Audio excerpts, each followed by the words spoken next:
Did you know that a person can be earning big bucks but still have a really low net worth? And this is because your net worth is a measure of your assets minus your liabilities. So if you have a lot more assets than your liabilities, then your net worth is likely to be higher. But if you have a lot more liabilities than assets, then your net worth will be lower. In today's video, I will be sharing with you what my Q4 2021 net worth update is. So I took the numbers on December 30 first and I recorded them into the tracker that I'll be sharing with you in today's video. I am super excited to share with you the progress that I have made since my last update at the end of Q3, no, actually beginning of Q4, when I gave you a net worth update that I had at that time. Hey guys, welcome to Budget with the July Dreamer. My name is Miranda and on this channel I cover personal finance. I talk about budgeting, investing and saving. If these topics are of interest, then please hit that like button, subscribe if you haven't already, and let's get into today's video. I'm truly excited to share with you what my net worth is starting 2022. So if you're not familiar with some of the categories that fall under assets, I do have my laptop here and I did bring up a very nice table from NerdWallet of what assets are and what some liabilities could be. So your assets could be the money that you have in your checking accounts, savings accounts, retirement savings, real estate, and sometimes auto investments as well. So you know, the cars that you have. I know this is very debatable because cars are depreciating assets, but they're still assets in my eyes.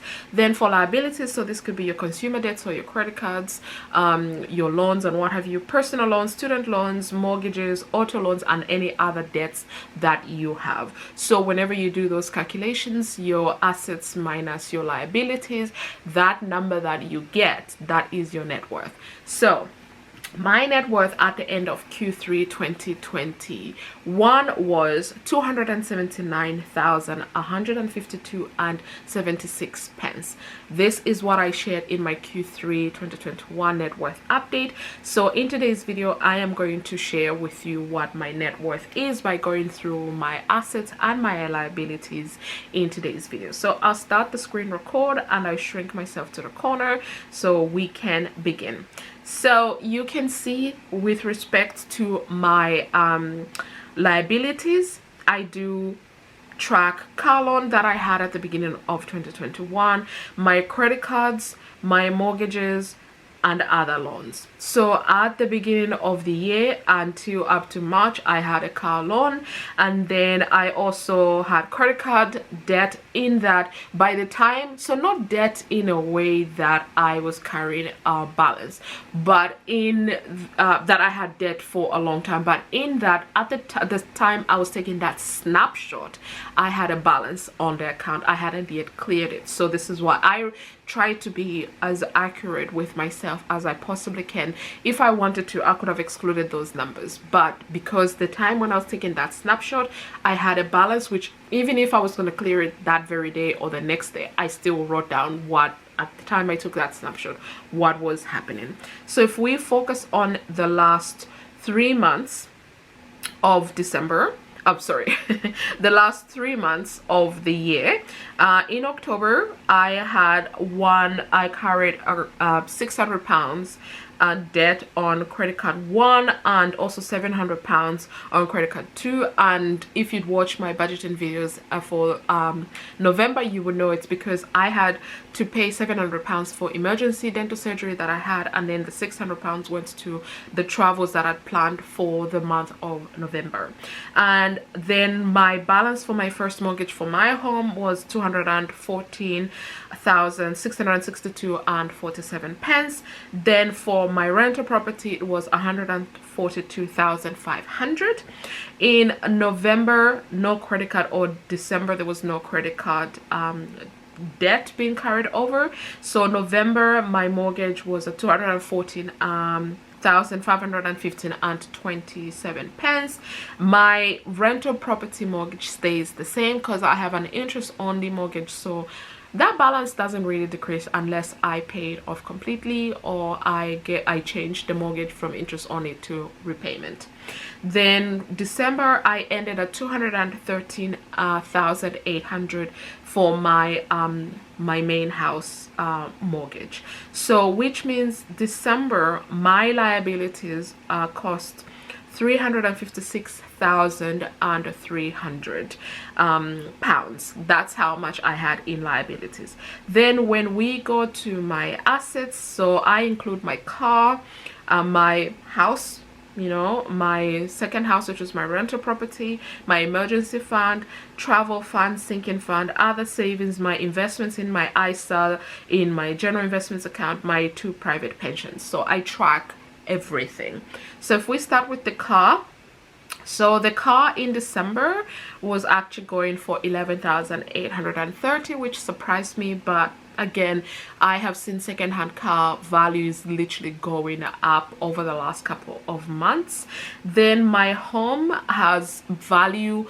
I keep taking the middle number because when I check Zoopla and all of those places, I could possibly sell my house for 380,000, or the highest I could sell my house for according to Zoopla was 420. If I wanted to, I could take the high number, but those are all estimates, so I decided just to go with the middle number.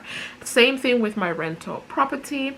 Then with my emergency fund, I ended December with 8,017 pence. The 17 pence was the interest that my bank gave me for keeping that amount of money in my account. So you see, I'm really raking it in. And then for my travel fund, I ended the year with 450 pounds. For my sinking funds, I ended the year with 1,252 pounds. With respect to other savings, I had 103 pounds and 20 pence. Then if we go to my investment ISAs, so in my Vanguard ISA I had 12,999 and 52 pence, and in my Barclays Smart ISA I had 1,137 and 85 pence. In total, that's 14,137 and 39 pence. Then for my general investment accounts, I have several. So I invest in startup companies. I have 300 pounds saved in 3 startup companies. And then for my crypto, I had 189 pounds and 22 pence at the close of business on the 31st. Then for my eToro, I had 373 and 89 pence. My Equate, which is my investment with my company, I had 123 pounds and 1,236 pounds. And then for my, what's this one, so free trade, I had 182 pounds and 62 pence. And then closing out with Plum, I had 1,425 and 82 pence, and that adds up to 3,707 and 55 pence. For my first private loan with Vanguard, I ended the year with 11,083 pence and 83 pounds and 44 pence. Then for my legal and general pension, I ended with 15,018 pounds and 91 pence.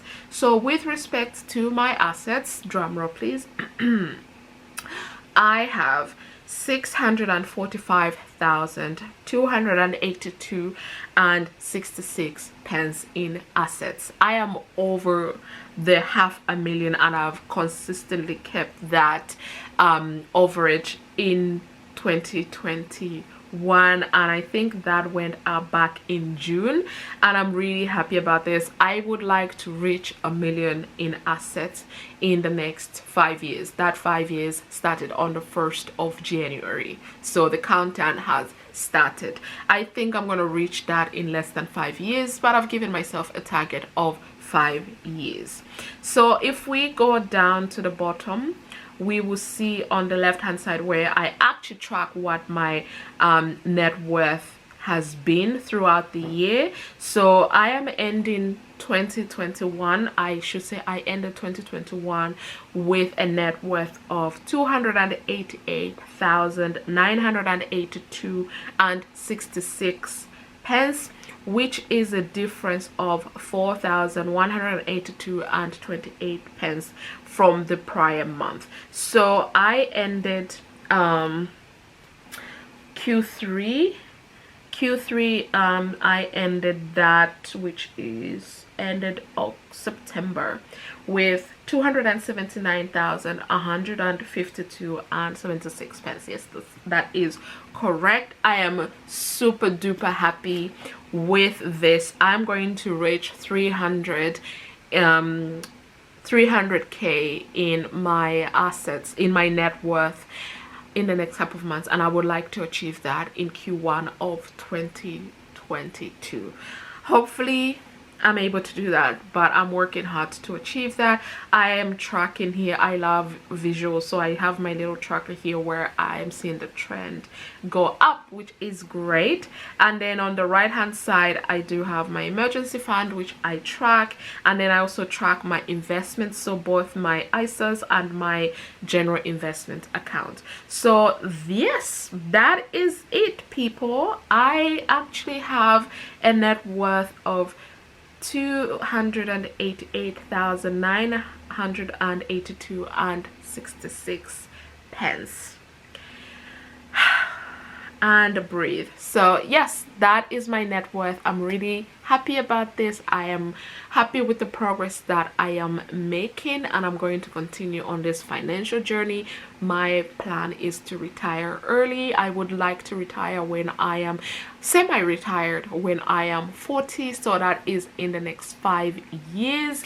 And I would like to only focus on things that make me happy. I enjoy my job, but I would like to actually go part-time with my work or become a consultant, whichever comes first, and then focus more on my family, my kids, and you know, my parents are getting older, so spend more time with my parents as well. So I hope you enjoyed this video. If you did, please give it thumbs up, and I'll see you in my next one.